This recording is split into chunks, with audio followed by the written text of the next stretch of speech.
Hi everyone, FIDE Master Dennis Monokroussos here, and today we're going to take a look at a recent game of mine. In fact, one that I played just a few days ago in it's a quick tournament, so it was a game 15 actually, and my opponent in this game was an expert. It's a friend of mine from here in my cold part of the country, in the United States, and well, let's take a look. So it's in the Berlin defense, and the show I did a long time ago on the Berlin, I think called The Exciting Berlin, was generally speaking pretty well received. One or two people may not have been such big fans of that show, but overall I think it was pretty well received and was a good one.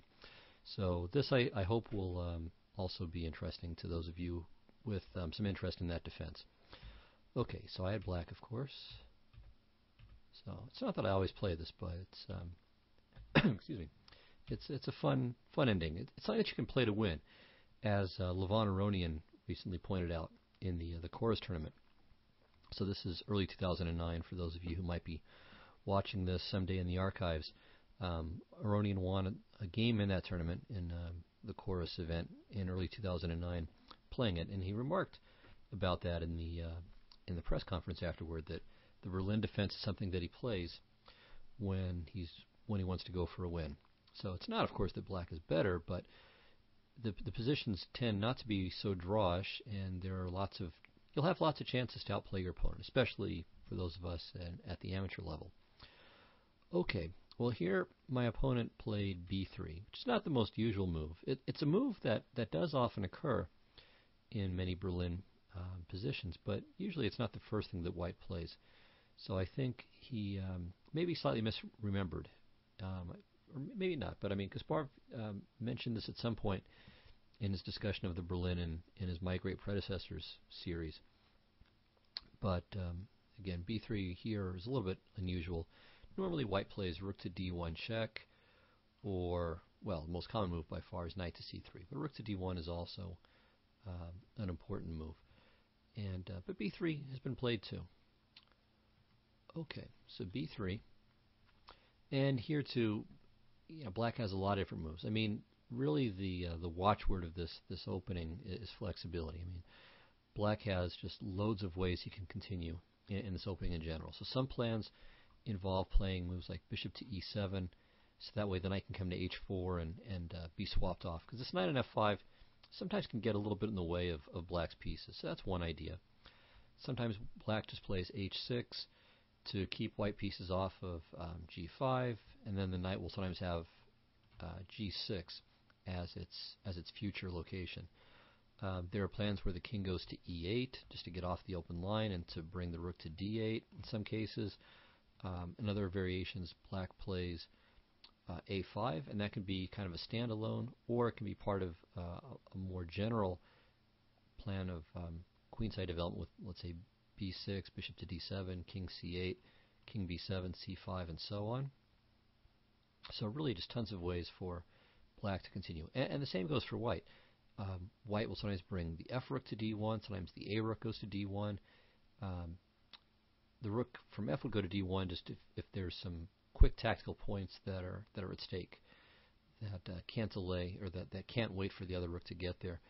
But sometimes the a rook goes to d1 and the rook from f1 goes to e1. Sometimes white tries to double rooks on the a file. There are plans with b3, as we've already seen, but there are also plans where this pawn's back here, and white will sometimes play a3 and even occasionally b4 to prevent black from expanding with b6 and c5. Also, the pawn on a3 prevents black from bringing a bishop to b4 in some lines, where it can attempt to exchange itself off for a knight on c3. White will sometimes bring this knight from c3 to e4. Sometimes it goes to e2. Just really a dazzling and almost confusing array of plans are available to both sides. Generally speaking, what the players want to achieve is this. Black wants to, generally speaking, preserve his bishops, especially the light squared bishop since it's unopposed, and get his king out of the way of the rooks. So, I mean, black's king is not so much in danger of getting mated as it's just a real nuisance for black's other pieces. I mean, black would like to get his rooks connected. He wants to get his minor pieces and some kind of safe and stable arrangement. But it's kind of hard to do that, and that even goes beyond the king issue. I mean, this bishop on f8, for instance, well, where's it going to go? If it goes to e7, well, then the knight can't retreat. Though, as I mentioned, sometimes the knight will go to h4 and get swapped off there. That plan has its pluses and minuses too. On the other hand, when the knight goes to e7, well, it gets in the way of this guy. It can come to g6.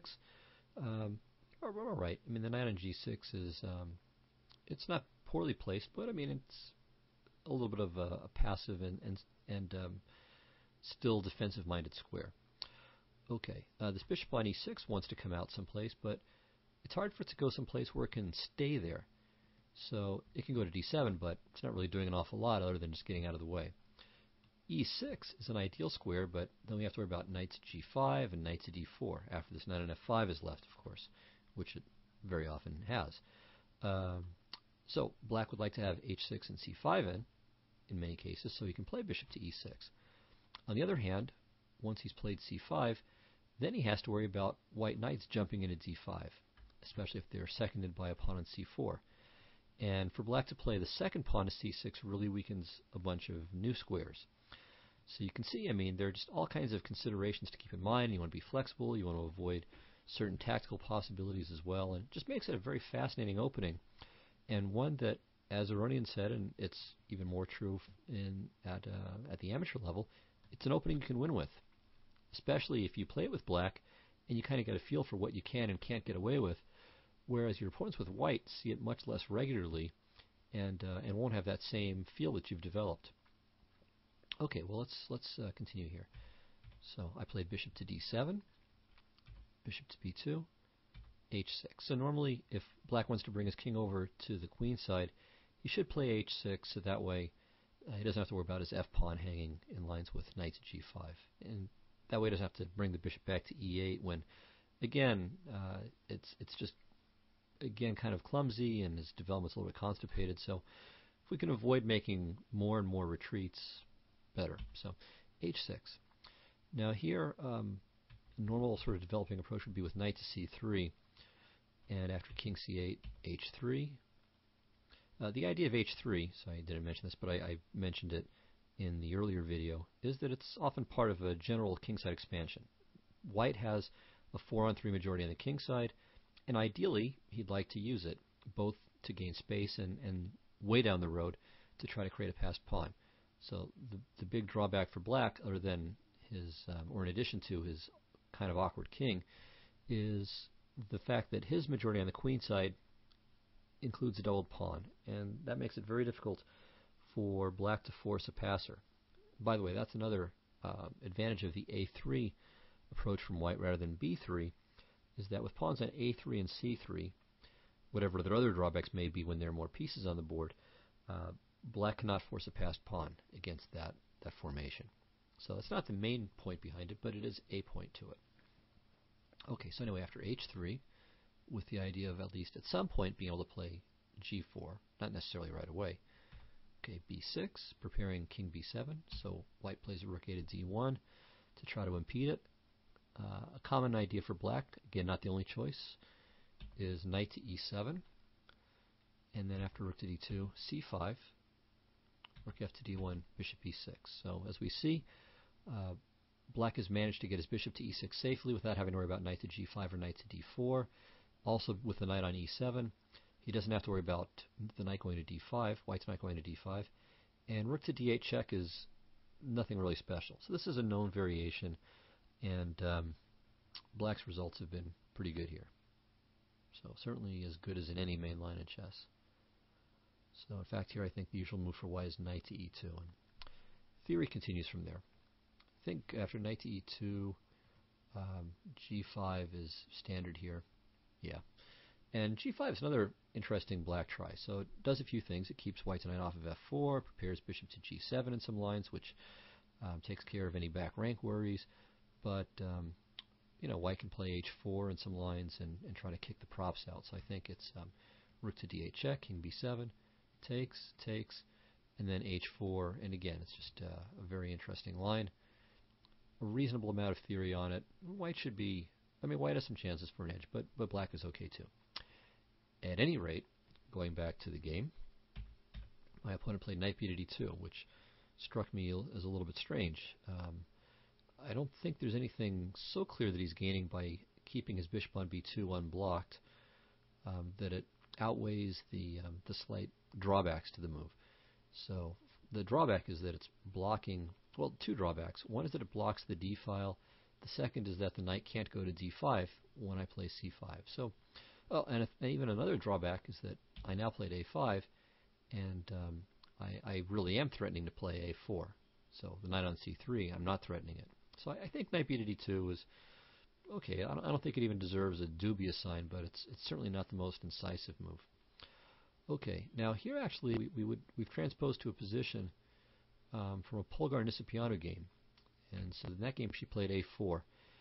Now a4 is a move that is sometimes kind of dubious for white in these structures, because with this c2 b3 a4 deal, if my bishop gets to f5, especially if some rooks are traded, then of course he has to worry about, or in this case she has to worry about, she referring to the Polgar game, not my game, has to worry about these pawns becoming very susceptible to attack. So in this game nothing too serious happened. It was she drew with Nisipianu. Black is completely fine here, so it's just a matter of whether he can achieve more than being fine, but this is a perfectly good position for black, and I think it's white who has to be careful here. So anyway, the game was drawn fairly soon by repetition. So I'll just flip through the remaining moves, and then we just had this repetition. Okay, so a4 is playable. I mean, a very strong player used it, but it's a dangerous move. And certainly she didn't achieve anything with it in the game. Alright, well my opponent played knight to e4, and here I could have played a4, but I think what I played is also fine, which was b6. And the reason for b6 is that white may play, in some cases, the move g4, and then knight to c5 when my knight goes back to e7. Now there, of course, it's hanging the pawn on g4, so it's not that it can be done right away, or I also thought of maybe rook to d1 and then knight to c5. So it was more a matter of not wanting to allow that possibility that encouraged me to play b6, which is, again, part of black's typical plan anyway. So I'm taking control over the c5 square, preparing the c5 advance, and creating a cubby hole for my king on b7 down the road. Okay, here again my opponent has several reasonable options. Could play h3, could bring the a rook to d1. His fear about that was that it's leaving the a file unattended for when I play a4. So for that reason he played rook f to d1, and that's fine as well. Alright, of course I got out of the way here. I played king c8. And again, white has multiple plans. Here he chose h3, but doubling rooks on the d file is also a reasonable way to proceed. And so here I should play, I think, bishop to e7, rook a to d1, bishop e6, and okay, white can play g4 here, takes, and black is fine here. So white will probably play h3. I can consider h5 there, or maybe bring the bishop back to e7 first, and then play h5. And I've got a reasonable position. So I don't have to throw out my back rank. I can play king b7, my rooks are connected. a4 may be on the cards as well. And white, for his part, is going to try to, again, keep a fair amount of central space and gradually but carefully advance the kingside pawns. See, he's got to be careful because there are all kinds of ways I can hit him. So there's h5, I can play g5 and then h5 in some situations as well. And white always has to keep in mind that black has the bishop here. And so even if they're not strafing the board right now, there's always the possibility for them to do so down the road. Okay, back to the game. As I said, my opponent played h3. Here I could have played c5, but again, it's there are in the opening often multiple good ways to handle the position. So here I chose to play a4. Okay, here he could have tried g4 and then king g2. King g2 is a common idea. The king may come to g3 in some cases, so that way after h5 and hg, the g4 point is covered. So c5 and position is about equal. So instead he chose c4, and okay, at this point I played knight to e7. Bishop to e7 is also quite playable. Okay, so he played this. c5 could almost be considered here. I mean, it's very double-edged. I mean, it's giving me the d5 square, and the c pawn could become a target, but it prevents me from playing c5 and receiving the benefits that can accrue. So I'm not sure if c5 is good here, but it's a move that at least merits consideration. Anyway, he played knight to c3, attacking my pawn on a4.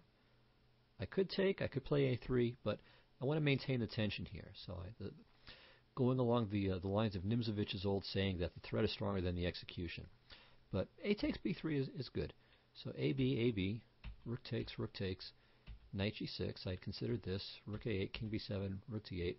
And I realized from knowledge of some similar variations that his rooks being on the back rank isn't really all that serious with my knight on g6. But I kind of rejected this on general principles. Of course, it was also game 15, so you only have so much time to engage in dissertations of thought. But it turns out this position's actually not so bad. So bishop to e6, it's a bad equal, but if he plays the very natural move knight to d4, I have a nice idea here. So just the fact that I'm pointing it out probably gives you a good idea of what it is, but you should certainly stop the recording here and try to calculate it out for yourself. So what should black do here? It doesn't win, but it's good. So the answer is bishop to a3, with the idea of meeting rook takes h8 with bishop takes b2. So best play might be knight takes e6, bishop takes b2, rook h8, knight h8, and then here knight to d1 is forced. He's got two pieces under attack, so that's the only way to avoid big material loss. Takes, and now he even has this little trick here as well. But the bottom line is that after bishop to f6, the fact that I have a bishop against a knight is to my advantage. So it's positioned with pawns on both sides of the board, and despite the symmetrical pawn structure, I think black has an edge here. Not winning, but has something that he can play for. Of course, white doesn't have to play knight to d4 here, so that's a little bit of an inaccuracy, but it's a playable position. So at any rate, I decided to keep the tension with c5, and I think this is perfectly good too. So it does allow him to play knight to d5, but that's not really all that serious, and there are at least two good ways for black to play here. So one is actually just to swap this off, which looks kind of funny because after c takes d5, white has this really imposing looking center. But the thing is that it's at least as much a fragile setup as it is a strength. So bishop to f5 threatens bishop c2 and winning the b pawn. And however he defends this, I think I get good play. Let's say he plays rook to d2. Well, here, just trade everything and play bishop to e7. And with this b3 pawn isolated and always in need of some kind of supervision in light of the bishop c2 possibility, and this d pawn is functionally isolated. I mean, I'm going to play rook to d8, and he has to wear out bishop to e4, for instance, and it's not clear that this pawn is more of a strength than a weakness. So I think black's a little bit better here. I think the bishop pair can come into its own quite easily. After bishop to f5, it's probably better to play rook a to c1, as unappealing as it is to give up the a file. But I think after excuse me, ab, rook a2, rook to d2, the position is probably only about equal. It's not so easy for me to strengthen my position in a decisive manner. But I'd rather have black here, but okay, it's definitely pretty murky. So I like the move I chose instead. So I just simply played bishop to f5 straight away with the immediate threat of bishop to c2 and not really deciding the issue with the knights. I mean, I'm always happy if he makes the exchange, but even if he doesn't, I'm fine. Then I could come to g6 in some lines to put pressure on the e5 pawn. It could go to c6, and from there go to d4 or b4, or again pressure the e5 pawn. And so no worries here. Okay, well here he played knight to e3 to keep my bishop off of c2. I played bishop to e4, attacking his knight, which I probably will take if given the opportunity. So here he moved the knight. I thought he might play knight to d2, and then I wasn't sure if I was going to go to c6 with the idea of keeping possibilities like knight g6 and then knight f4, or maybe knight to h4 open. So trying to put pressure on this diagonal and on the g2 pawn in particular.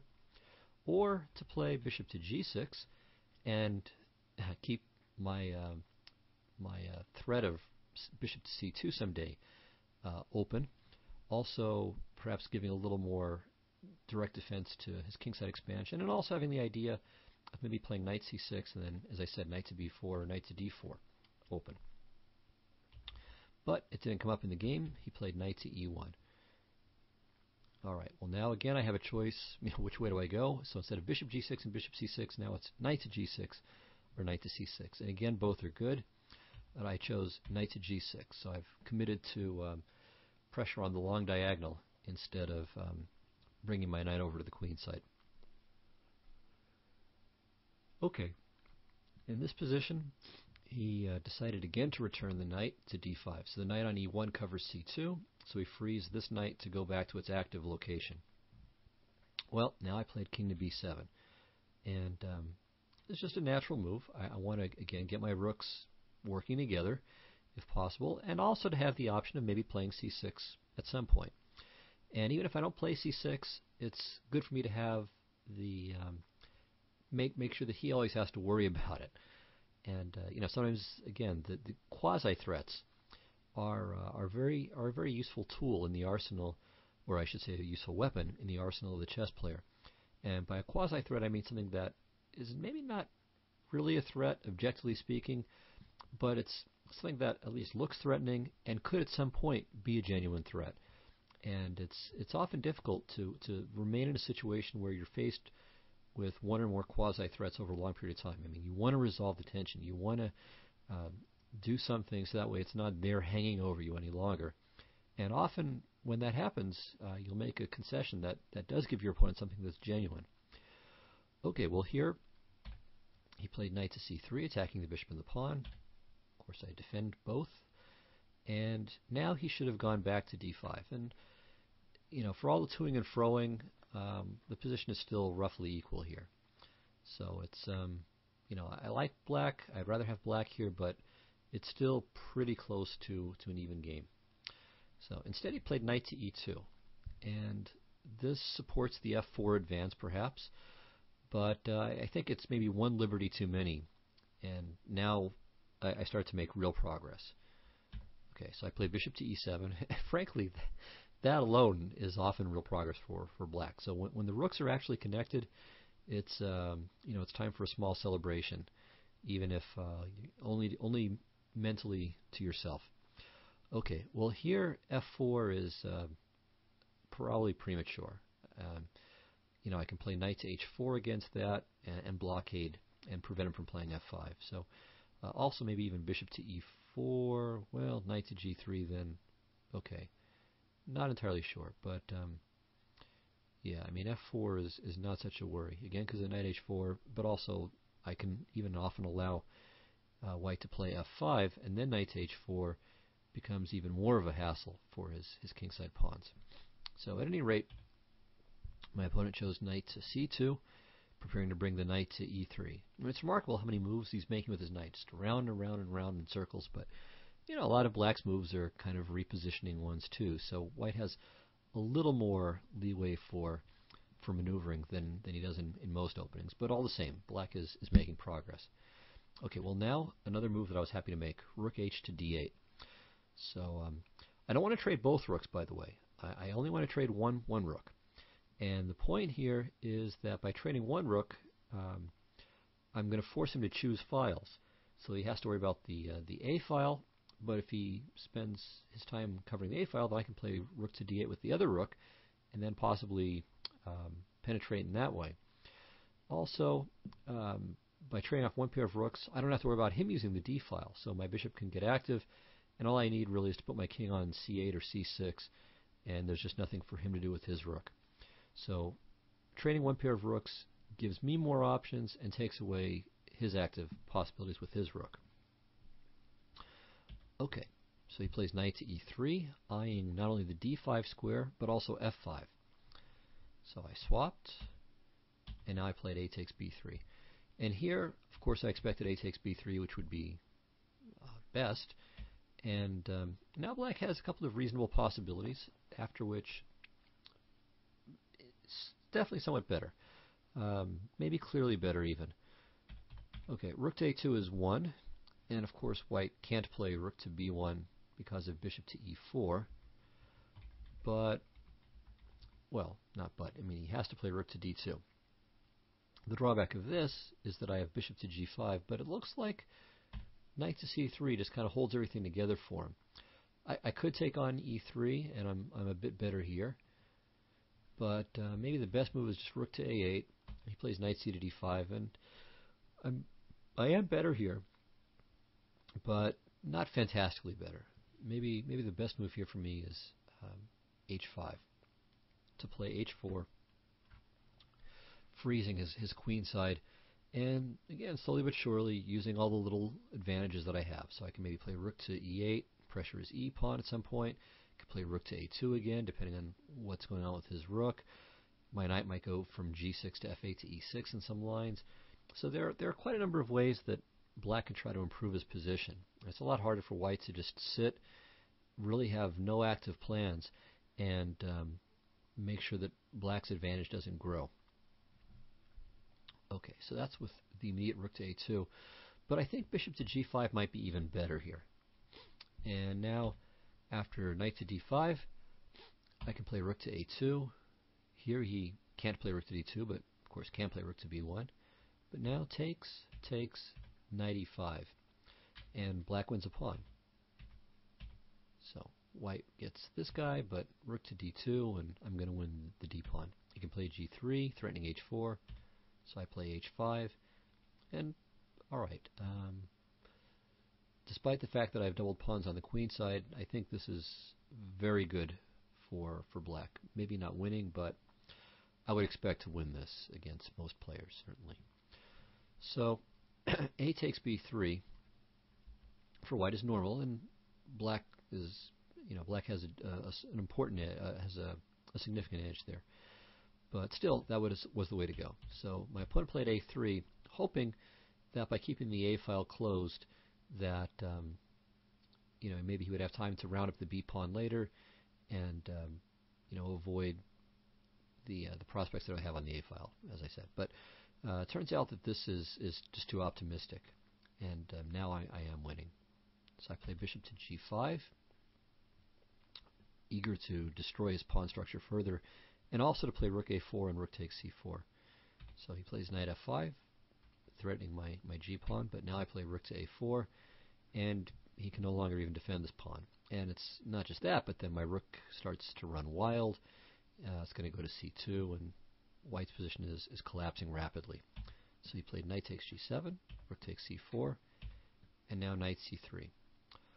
Okay, well, what do I do now? So he's shut my rook out, and okay, I'm up a pawn. I've got a nice position. I could probably play knight takes e5, but I think what I did was even better. So I played knight to f4, and I'm hitting the g2 pawn. You can see both my knight and bishop are attacking it.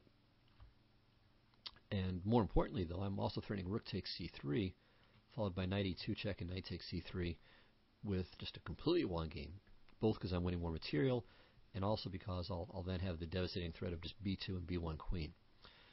So what can white do about this? If he tries g3, well, this has kind of an amusing refutation. I just play rook takes c3 anyway, and then after g takes f4, I play rook takes h3 with the mate threat. So if f takes g5, rook h1 is mate. And of course, if he doesn't take on g5, well, I play bishop takes f4. I'm 3 pawns up. I've got hungry bishops, and white has no chance. So the position is just lost here. My opponent tried rook to a1, getting the rook out of the fork, but still, after rook c3, bishop c3, knight e2, king f1, knight c3, white's position is hopeless. So he tried e6, and okay, the point is that after b2, rook e1, bishop d2, he has e takes f7. Now, funny enough, the computer likes this, but of course, only computers go for things like this. So bishop b1, queen, queen, and the black attack is going to force mate. So for example, queen f5, offering a trade of queens, queen c1, king g1, knight e2, king h2, bishop d2, and white's helpless. So leaving aside variations with spite checks, basically we have this: h4, check, and mate. But alright, I mean that's all nonsense for humans, and what I did was fine. So I just played f takes e6. There's nothing for me to do about the b2 threat anyway. So knight e6, b2, and my opponent should resign here, but he was saved from the need to do so by his flag falling. So I think this was a good game, certainly a good game from Black's point of view, but I don't think White's play was particularly bad. I mean, he lost basically on a couple of mistakes. So the first one was back here, where he plays knight to e2, and it's a plausible move in some respects. I mean, it's protecting the e-pawn, which was under attack, and supporting f4 in some cases, but definitely he should have played knight to d5, and the position remains it's unclear whether I'm better yet or not. So again, I like my position. I think I've made a little bit of progress. Certainly I'm not worse, but okay, whether I'm better or not, that's a different story. And then later, after knight e2, a3 was just too optimistic, but already there he was in some trouble. So I hope you enjoyed it and learned a little bit more about this fascinating opening variation. I certainly find it fascinating. You know, it's not the sort of opening variation, obviously, where it leads to these mating attacks on move 20 or 30, but it's a remarkably efficient way of defeating even good opponents. There are a couple of reasons for this. Again, one is the fact that it requires a great deal of flexibility and let's say mental flexibility and ability to maneuver successfully. And unless you play this opening, it's pretty difficult to achieve that. I mean, it's not a natural line for White to play. Well, not natural for Black either, but if you're the one who's playing it all the time, you develop that feel, whereas your opponents are not likely to. So that, I think, is a very big advantage in its favor. And also, a lot of people just, you know, even aside from whether they have the ability to, they just don't like it. They don't enjoy all this maneuvering around and you know, waiting and being careful about move orders. They just want to kind of go forward, and knock you off the board. And it's very rare that you get the chance to do that with White. So, in the Berlin, I mean. So for those reasons, I think this is a line that's definitely worth taking up with Black, at least if you have the temperament to do so. So if you do, it's worth considering. Okay, well, that's what I want to say about this opening for today. Hope you enjoyed it, and I'll see you next time. Goodbye.